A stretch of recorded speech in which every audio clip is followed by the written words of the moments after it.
The next feature is when I navigate to a user record, I get access to this button, which is View Summary. When I click on it, this again is going to give us eagle's eye view of all the consolidated permissions that this particular user has got. So if I want to drill down by picking a specific user, and if I want to check the user permissions that this user has got, then I'll find them here. If I want to check the object permissions that this user has got or field level permissions that this user has got, I can find them here. In fact, earlier this information was available under profiles, permission sets, and couple of other entities.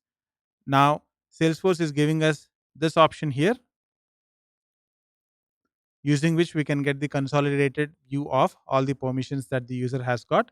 Not just that, let me randomly pick a specific field, let's say phone.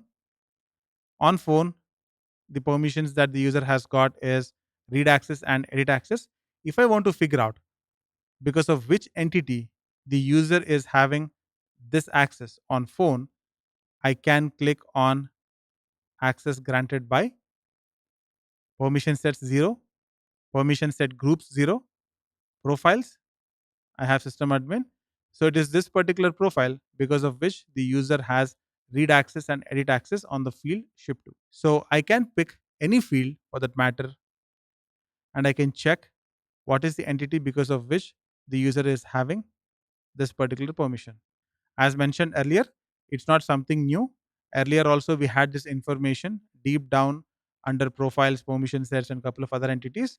Now what we have here is a eagle's eye view of all the permissions that a specific user has got. So I can cherry pick a user, drill down, and check the permissions across object level, field level, public group level, queue level, so on and so forth. Also, by default, when I click on field permissions, I'll be shown account specific fields. I can click here and I can change the object name, and subsequently all the fields of the selected object will be displayed here.